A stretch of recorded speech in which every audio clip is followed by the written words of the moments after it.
Welcome to Bulletproof Veteran Podcast. Thank you for your service.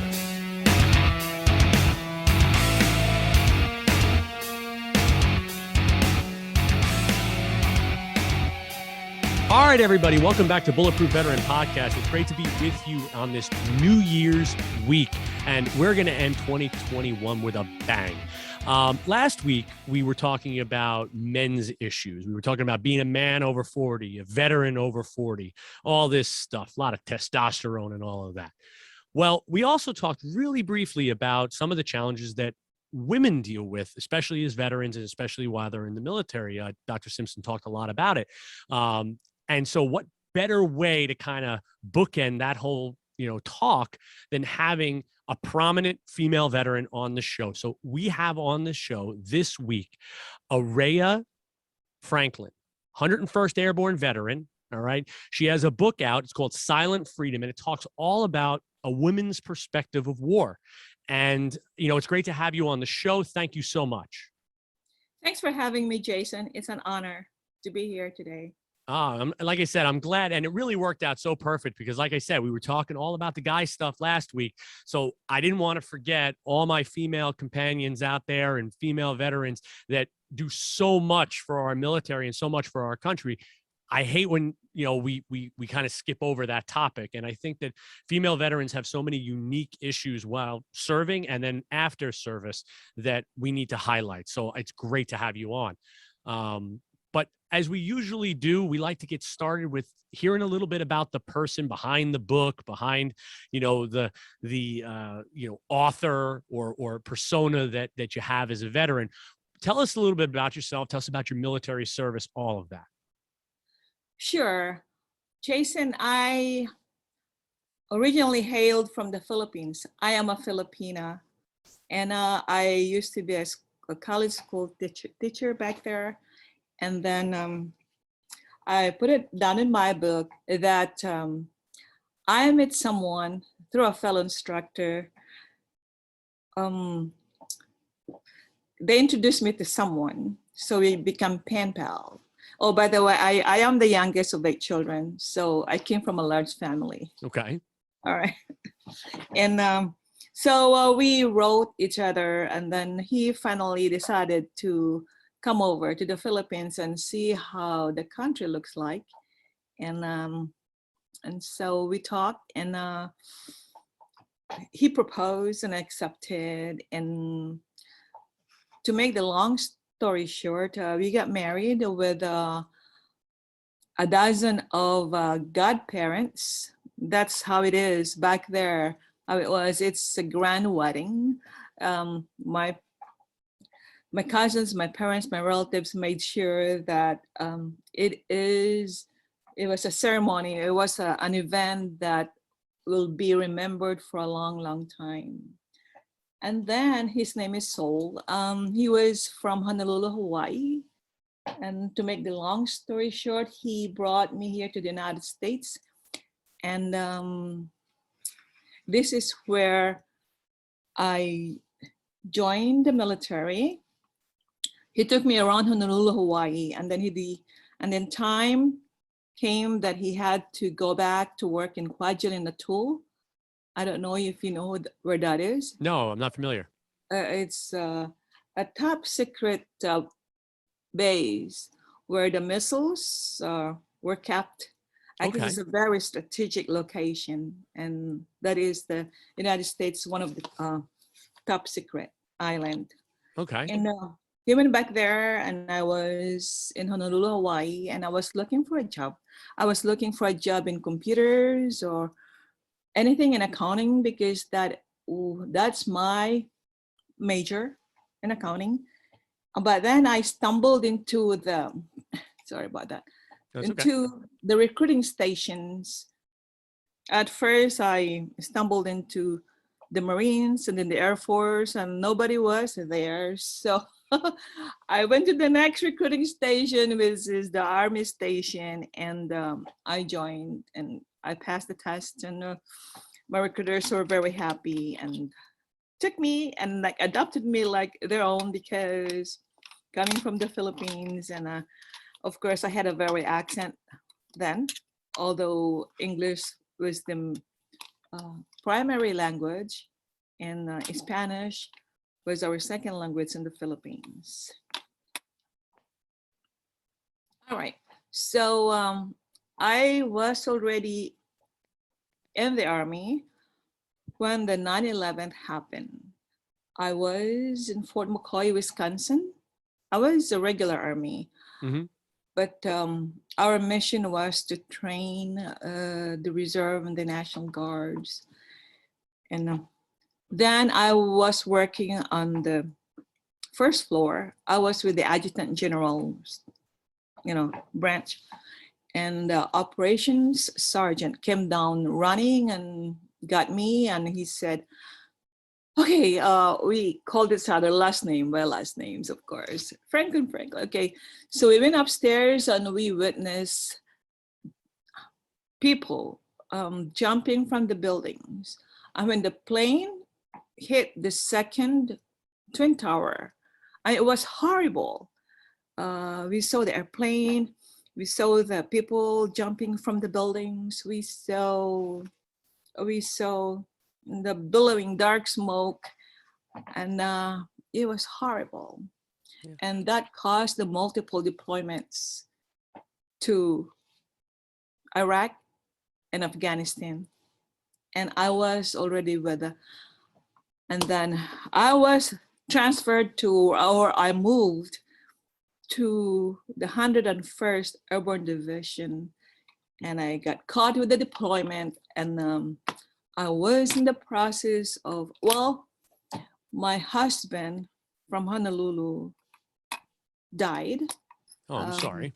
Yeah, it's in my book, and I'm not going through go through the details of it, but I got remarried, and I was married for 20 years and had a young son. And I was in the process of divorce after 20 years of marriage and leaving a young son behind.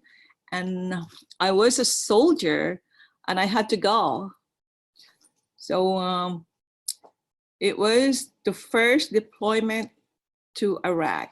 And this book is about Silent Freedom, a memoir of service with the 101st Airborne Division Air Assault in Iraq. And I was there 4 years, a 1-year tour each.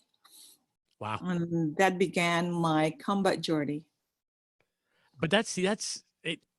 You add a whole nother layer onto it when you say that you left a young son behind, because I think for so many, and again, just to kind of show the difference a little bit, for so many men, you leave children behind. We deal with it all the time when we deploy and all of that. Generally speaking, you leave them in the care of their mother. It happens a lot. But you're the mother leaving and going through divorce and all of that had to be a very difficult way to start your first deployment to Iraq. I have to believe that you had a lot going on in your mind when you got on that plane. Yes, I had a very challenging life, but fortunately, the Army trained us on this, and we have what we called a family plan, where in contingencies like this, we are supposed to be ready, where we're going to trust our loved ones on whose hands they're gonna go to. And who else could I trust? Even though we're getting divorced, I still trusted him. He was a good father. That's good. So I left my young son to his dad and deployed, and it was very challenging. The difference between man and women, although we're soldiers. I guess you're tougher. I wanted to be tough, but just deep in my heart, it was so hard to leave him behind. I'm sure. That's why I bring it up. I mean, and it's not to say one's tougher than the other or anything like that, but I know how my wife is with our child. If I told her she had to get up and go tomorrow and leave for a year and not see our daughter, I don't know what I know she would be able to do it, but I'm sure she would be going through different things than I would be going through. And I don't know if that's something in our genetic makeup or I don't know what it is, but it's a different struggle. It is. And this is why it's called silent freedom, because I held on to my faith that I know the future will be better and I will see my son again. And actually, the Army required us to write a letter to our loved ones in case we wouldn't make it back alive. And I did that. And I believe he will be in a good condition, except that he won't have a mother if I didn't make it back. Did you ever share that letter with him after the fact? Yes. You did. And what was his reaction to that letter that you wrote prior to leaving? He got emotional. Yeah. And, he was young, I think. And so we just cheered up ourselves and just don't cry. I mean, I made it back. It's okay. Right. We'll right. be fine. Yeah. And yes. But that's got to be something tough for a son to read, a letter written by his mom with the intent that you wouldn't be there. I don't know how I would react to that. I mean, I'm pretty close with my mom. I don't know. That'd be a little weird for me, but it's pretty hard. Yeah. I heard that when I was in Iraq and I called, I knew it was very difficult to get in line, right? For the phones, right? Yeah, it wasn't cell phones back then. It wasn't all that. Now, everybody just calls. I know when I deployed, you had to get a DSN line. You had to go to the morale tent and wait in line, that type of stuff to even try to get a line back. Yes, I actually went to the MWR, Morale and Welfare Recreation tent, and I had to sign up and get in line, add my name to the list. And there are times, very challenging times, that you get your turn. And sometimes, actually there was one time that I added my name and I have to leave and I have to come back just to find out that my name was erased. And it was very difficult for my little mind to grasp. So I added my name and I left, because I had to walk around several times around the tent just to get rid of that emotions, of that frustration. And the good thing is that it was a good reward. It had a good reward, because I was able to get through and talk to my son. And I was told that before he went to school, he was in grade school, he had to go and watch the TV and watch the news, and just to catch a glimpse of me, his mom. And that really touched the core of my heart as his mother. And I just turned my head to the other side and just swallowed hard and prayed. I hold on to my silent freedom. I really did.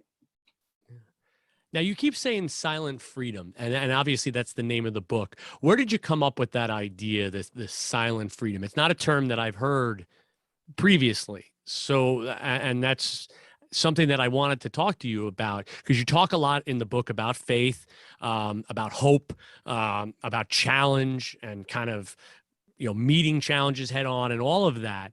But what does silent freedom mean to you? Before I answer your question, I actually thought of the title as Freedom to Convoy, a convoy to freedom. Convoy to freedom, okay. Yeah, because when we were repatriating, and we went through ground assault convoy, or the GAC, and we went through hard challenges, like making a stop at a place, and everybody was looking at us, and we wouldn't know if somebody was going to throw a grenade at us, or will launch RPGs at us, or are we going to run an IED, and we didn't know. And this skinny path that we went through, like if you blink, it's just short destiny, like you fall and you die. And so we went through all that. And then I had a second thought. I said, well, I went through holding on to my faith and my hope, and there are things that I couldn't say much, but to was all the explosions, I can, fire with all these gunfires, and I held everything to my silent freedom. I held on to my faith. I brought my Bible with me, Jason, and I read my Bible every single night, so just to survive the war. Just to keep your mental and spiritual self strong at that point. You need something to kind of hold on to. And you're in a very unique situation because convoys were, for most of us that were in the military, because I helped with some convoy stuff, and I had some airmen that I sent to Iraq for convoy duty. They were stationed with Big Red 1, and they would do long hauls up from Kuwait. And I've talked at great lengths with them about what they went through and the unique world that convoys were and the challenges that you guys had and the danger that you were in all the time, because roadside bombs were so popular, IEDs, RPGs, all these different things. And it was something kind of not new to the military, because we've been doing convoys since the military was, first thought of. Everybody's always traveling, but it wasn't something in the 80s. Nobody was doing convoys. You know what I mean? Nobody, you weren't going to Panama doing convoys. You were quick skirmishes in and out. Now you're building this logistics hub through convoys all the way up into Baghdad. You guys did some amazing work doing that. And I know the 101st Airborne was a big part of that. It was. I believe there was about 26,000 to 7,000 troops, but then including those attached to the 101st. And the first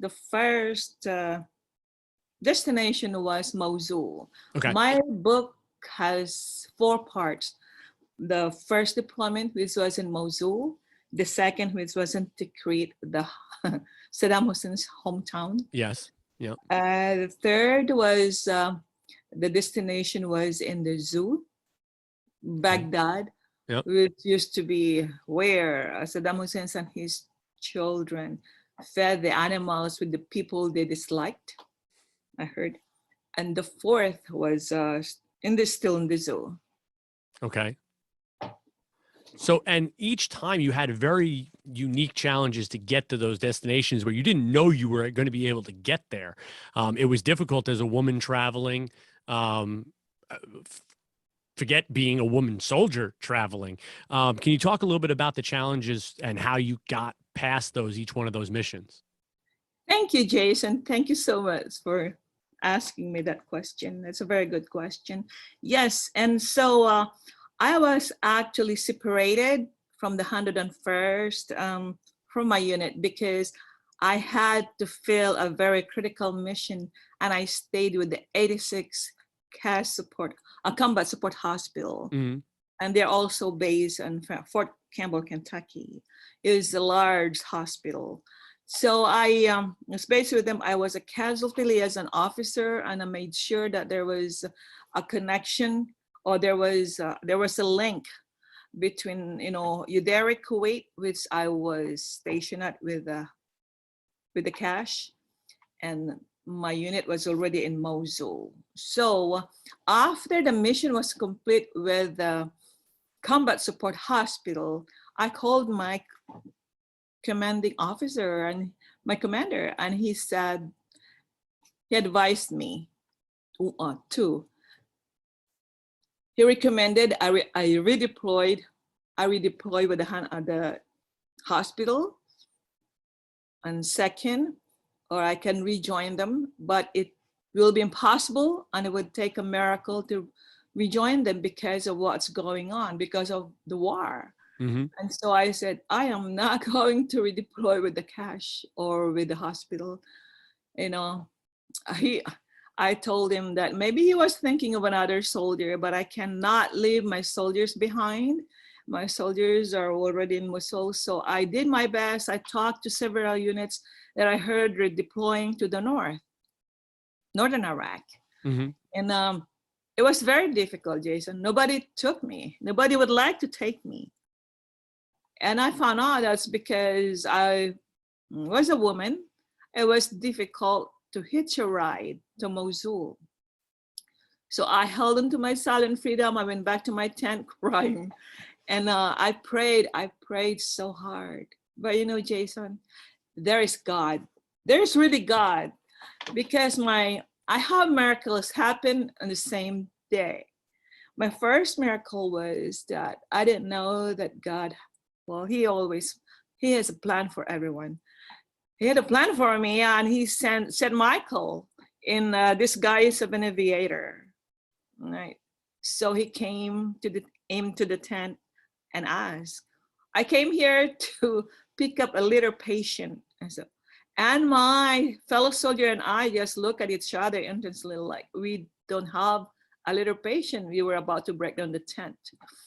And well, you know, but my silent freedom was screaming to the home, and I said, but I'm willing to be your passenger. So, oh my God, like I want to just like run to him, and I said, could you please take me? And then he said, great, so go pack up your things and I'll meet you at the helipad in 20 minutes. In 20 minutes. I said, oh my God, yes, I'll be there. So my fellow soldier and I hugged each other, and she said that I got this, go ahead and pack up your things and go. So I did. And I ran and I put all my things in my duffel bag, and anything that didn't fit in my duffel bag, I shoved them in trash bags. I just wanted to get out of there. And I sling my weapon in my chest, across my chest. And then, okay, I have a lot, and I'm not sure if I'll make it to the helipad in 20 minutes. And so I need a gator. And really, this is honestly, truly, someone showed up with a gator. It was the same guy who rescued me from the 24 dogs, Iraqi dogs. One time I was running in Iraq, and I'll tell you about it later. Yeah. And then, yes. And then, so, oh my God, there was a second miracle. So he helped me with my things. He put him in the gator, and then he drove me to the helipad. And I found St. Michael there, and he was putting gas in the tank, and okay, let's go. And I was so happy. And after saying goodbye to my fellow soldier, and I still remember his name, Staff Sergeant Figueroa, we said each other goodbye and see you, on the other side. That's pretty amazing. Yes, it's pretty amazing. Sergeant Figueroa was the one, he was Staff Sergeant Figueroa. He was the one who rescued me from 24 Iraqi street dogs. I was doing my physical training exercise. I was running. I did run every day, every morning in Iraq. Is one way to keep sane, my sanity, right? And all of a sudden, all these dogs coming, chasing me. And then they formed a circle like they had human brains. I was shocked. I mean, so what was the first thing are you going to do? Oh, I froze. I did freeze. And then I had like a piece of steak, and I was waving at those people at my tent, and then everybody heard these dogs barking, so they all came out. And I believe Sergeant Figueroa was the one who took the gator and rescued me. And he drove right into them. Yes, he told me to walk back slowly, and so I did. And then once I got into his gator, he drove fast, but the dogs were still chasing us. And then he said, after we got to the tent and the dogs were still chasing us, and The soldiers were ready to shoot at them. And then they stopped and they just laughed. He said, "Oh my God, I was pale like a wall, like I didn't have any blood in me. I was really pale." Sergeant Figueroa was my hero. Twice. I hope he gets to read my book. And Now- so I was really grateful to him. And then the third miracle. So St. Michael. St. Michael, piloted that Black Hawk, and then we went through turbulence. But with him in the cockpit, I mean, what should I worry about? What would I worry about? So I didn't worry about anything. So we landed in Baghdad, where I'm supposed to take another hop to Mosul. And then I found this soldier, the first one who was wearing a combat patch, the 101st Airborne combat patch. I really lost it. I hugged him and said, he was also like me, like we were separated from our unit because we had critical missions to accomplish. So we hugged, and then he added me to the manifest. I said, yes, get me out of here. I really want to go to Mosul. And he found a Chinook for me that will pick up an engine tank from Balad. Balad is on the way to Mosul. Mm-hmm. Yes. And so I did. I had enough for 2 hours, and then I left with the Chinook. And then I landed in Mosul successfully, safely. And then with all my things and my weapon, I went inside the headquarters, and I said, it's home. I saw everybody wearing the combat patch of 101st Airborne Division. Wasn't that amazing? And then I looked for my commander. He was not expecting me. And he said when he saw me, he was very surprised. And the first sergeant too, because they weren't expecting me. They weren't expecting me to make it, to rejoin them in Mosul. And he said, wow, I mean, you made it. And it's impossible to come here. It would take a miracle. And that's what exactly I told me. That's what I told him. I said, that's exactly what happened, sir. And we shared the same faith because he was also Catholic, and he believed me. I believe he believed me. And he was so proud of me, and proudly told everyone there that I was one of the lost soldiers. I was able to make it, and I was just so happy. And then my first sergeant showed me to my tent, a tent. At that time, we lived with scorpions and other crawling insects inside the tent. It was terrible. And he showed me to the shower tent where there was no running water. I told him, don't worry, I will survive. I survived this challenge. I will be able to survive. And he was just looking at me, proudly looking at me. And my journey began in Iraq. It's pretty amazing. Now, what was I know it's not technically your MOS, but what was like your billet? What were you doing that drew you and made you want to get back to that 101st? What was your job with them at the time? Okay, I was with the Adjutant General, and we were the administrative support. Okay. So we did promotions, we did the records or evaluations, Mm-hmm. and their pay, finance. So very important. Very important. Very important. That's at least we can do for them. Like all our soldiers were working hard, for our foot soldiers, our infantry out there, going every single day, with all this anxiety of, are they going to come back or not? Yeah. So the least we can do for them is expedite their pay, and if they have any problems or if there's an emergency, they want to go on emergency leave, then we, process it right away. So fast. Everything went fast. Everything was fast in combat. Yeah. But that's the administrative side of the military sometimes doesn't get talked about all that much, because let's be honest, books are written about combat, your special forces, your Army Rangers, your airborne guys, infantry, all of that. And rightfully so. Let's be honest. They're the ones out there, doing what warriors do. But the administrative side is so important to make sure that their minds can be clear and focused on the job at hand and not worried about making sure that their wives or kids at home are getting the money that they're supposed to. Or like you said, if they have emergencies at home, that they're being able to contact them or get back to them if they need to. That's what makes them better soldiers, better warriors.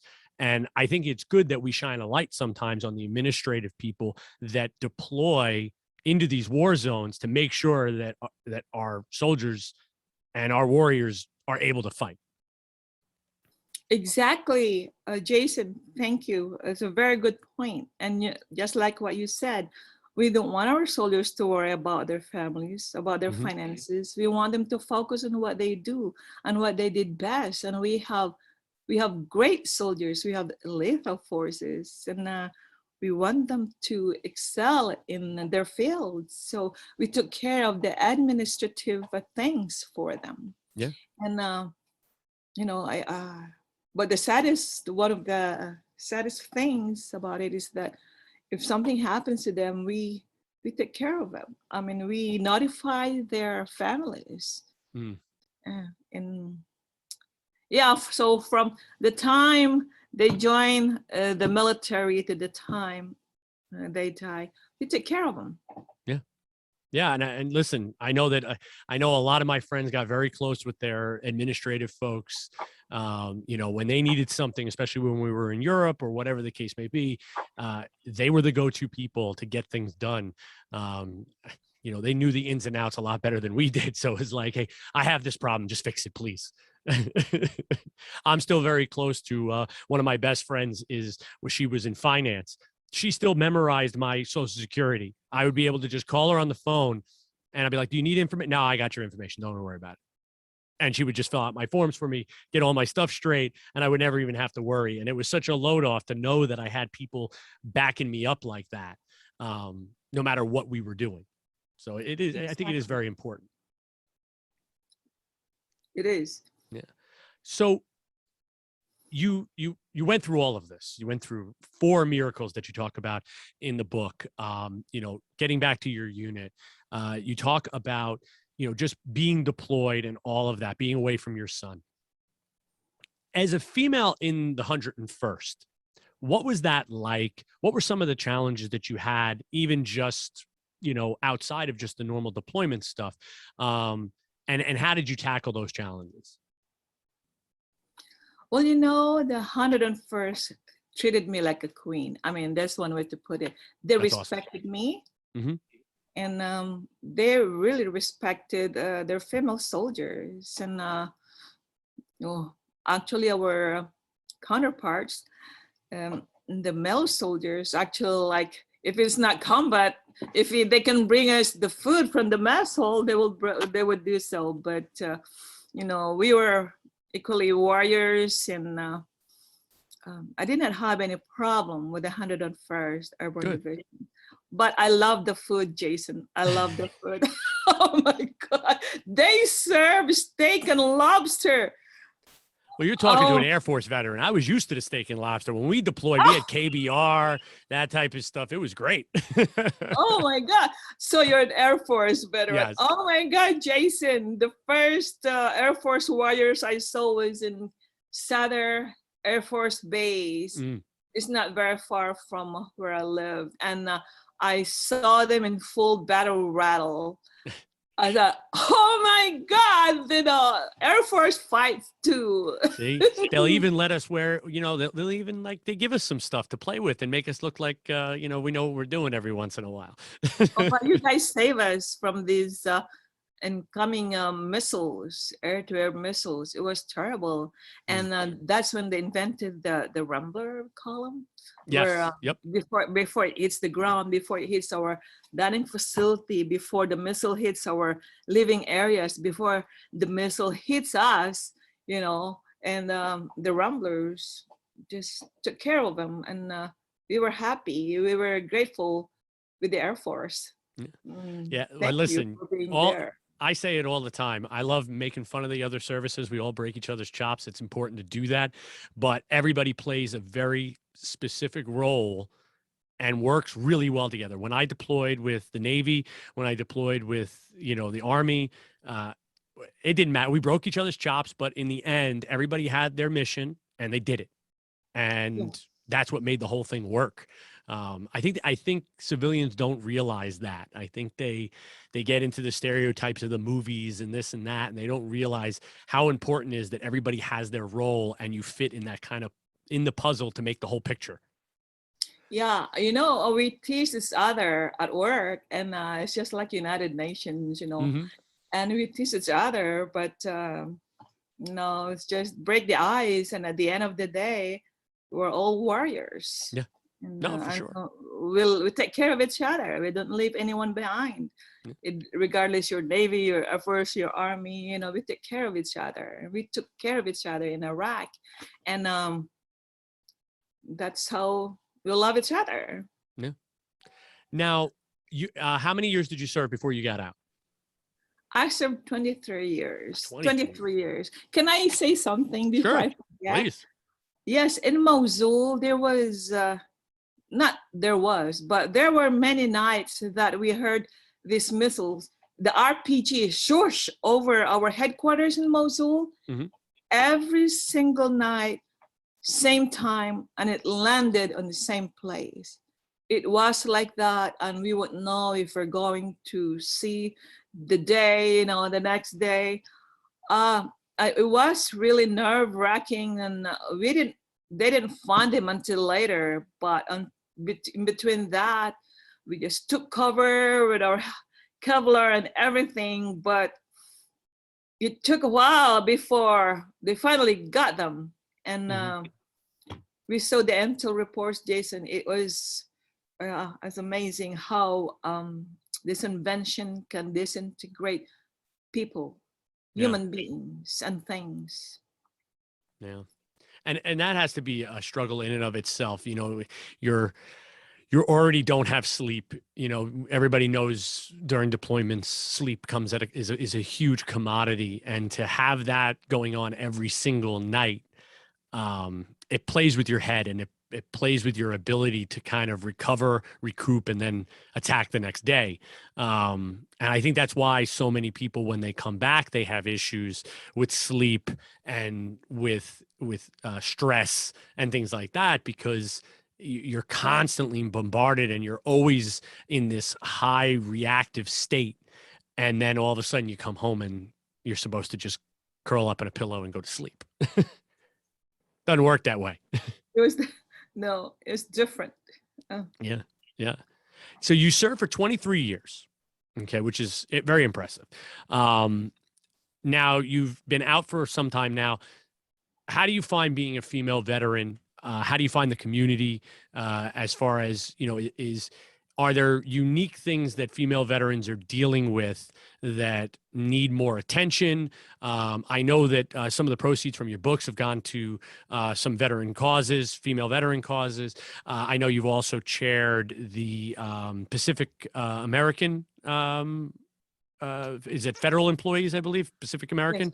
Yes, Federal Asian Pacific American Council. Yeah. Yes. So you've been involved. Also, yes. Yeah. Yeah. So please talk to me a little bit about being a female veteran. Well, being a female veteran is probably because I work with the agency who took care of our veterans. And what issues do I have? Oh, I selected the women's veterans because I was told that they're having issues. They cannot overcome from this poverty. And providing with them with a magazine and with updates about what's going on, will be a great thing. And also we are short of women business entrepreneurs. Okay. That's what we're short of. Okay. We have this opportunity for them. However, what incentives can we give? should we have in order to encourage women to become entrepreneurs and compete as women-owned veterans in economic opportunities? So we would like, I really would like to encourage women to, own a business. There's a lot of opportunities out there if we are fighting for them. Mm-hmm. And we actually are short of meeting our goal just because even we give them all the money, still we don't have enough women who come forward and own their small business. And if we do, what about our large businesses or other? Are they going them opportunities? That would be great. It's just like using women to to get a contract, right? Yeah. But yes, and that's what we're struggling for. But I heard that we have women out there that who are veterans, who are homeless, and we would like to help them. Mm-hmm. And part of the proceeds I donate, well, probably I'll just give everything to support the women veterans giving. Yeah. And I think the two things kind of feed into each other, promoting women from any economic, kind of direction is going to help with the poverty situation, the homelessness situation, because as soon as you get women in business ownership, they're going to employ other veterans. They're going to help out their fellow veterans, whether that's men or women. And obviously that's going to give people more economic opportunities. It creates generational wealth, which helps, their kids. If you're a business owner, your kid has a much better opportunity moving forward with education and just, having more to kind of bounce off of. And if there is a problem, they get second chances and things like that. If you're below that poverty line and you make one mistake, that's the last mistake that you might not get a second chance. But if we can create more economic opportunities for women and get them in good places, then their children will have more opportunities. And it's just a cascading effect. And we all benefit from that.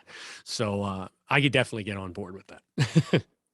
And I have one story. Go ahead. I park my car, modesty aside, I received two, I have 2 medals, combat medals from my deployment. Okay. With the 101st Airborne Division. And I received 2 Bronze Stars. Okay. And then every time I park, some men look at me and said, so your husband served? Where did he serve? Where did he get those medals? I said, but I ended up buying a shirt that says, I am the veteran. With a capital the. Yeah. So, wow. But you're not the only one. I've heard that actually from a couple of my female veteran friends, where they'll go and they'll park in a veteran parking spot or something like that. And I had one friend tell me that a guy was being like rude and saying, you don't get to park there. And she was like, excuse me? Now, this is somebody that had served like 23 years in the military, 24, similar to yourself, and retired in E7 or in E8. I can't remember which, but, and was like, excuse me? Like, no, I'm the veteran. Please back up. Don't use your brain in a better fashion. Because if you're challenging me on this, you just sound like an idiot, basically. But it happens all the time. Listen, there's stereotypes. Everybody deals with stereotypes, but I think one with the military is that you see a man and a woman, you automatically think that the man was the one who served, not the woman. And it's not right. And it's usually, a lot of times, it's definitely not the case. So it's definitely something that people like yourself writing a book and giving back to women's charities and things like that, that will change the way we think and the way that people approach female veterans. Thank you. Well put, Jason. Thank you. So I want to give you an opportunity. Please tell us where people can get the book. Everybody really should check this out. You're going to want to read about it. Again, it's basically broken up into 4 parts, but it's a memoir of your life and what you went through as a female in a combat scenario, and what you went through in Iraq, your trips, the dogs, the helicopters, all that fun stuff is in there. So everybody's going to want to check out this book. So please tell us where we can find it. My book can be found on lulu.com. Okay. Amazon.com, major retailers, and Barnes and Nobles. It is on global distribution, so it's everywhere. And all you have to do is Google or search Aurea Franklin, Silent Freedom, and it should come up. Yeah. And I reread my book last night, and I said, they need to have this book. You really need to read this book. Please, you really need to read this book. Everything is there. Is my deployment with the 101st Airborne Division. It doesn't tell you when I was born, but other stuff. But I talk about a little bit about the Philippines, Baguio City, Banaue, one of those, the former 8 wonders of the world. And I reread this book last night, and I just said, there's no reason why they should not read this book. You should read this book. And my website is silentfreedom101st.com. Again, it's silentfreedom101st, which is 101st.com. I'm also on Facebook. So I talk about what we did in Iraq, and that's what I'm doing with my Facebook. In the mess hall, we had different themes, we like Asian food one week, Italian food, and everything. And I'm sharing you what men and women went through while we were deployed in a combat zone. Yeah. And I think that's important. It's important to talk about the stories of everything that went on when we were deployed in all these different locations. The more we share, the more the civilian population will understand what we kind of think and why we think the way we do. And for the military and veteran population, it's relatable, and we can say, yeah, I remember that. I remember going to the KBR Chow Hall, and they had, steak and lobsters on Fridays, and the Army guys will make fun of me and say, why you got steak? I love it. I crazy getting steak. Yeah, some people probably find it strange, but I felt secured when I was in Iraq, surrounded by the U.S. troops and our allies. And really, I don't know, I love my life in Iraq. I'm sorry to hear you say that, but yeah, especially. Hey, I know a lot of people that say they were the most comfortable they ever were in Iraq. You're not the only one. A lot of people have said that. It's like I said all the time, guys, I'd come home from basic training and people would be like, how could you want to do that? Basic training was the easiest time of my life. Really? I was the most at ease in basic training. They told me what to do, where to be. I didn't think. My brain just kind of shut off, and I just did what they told me to do.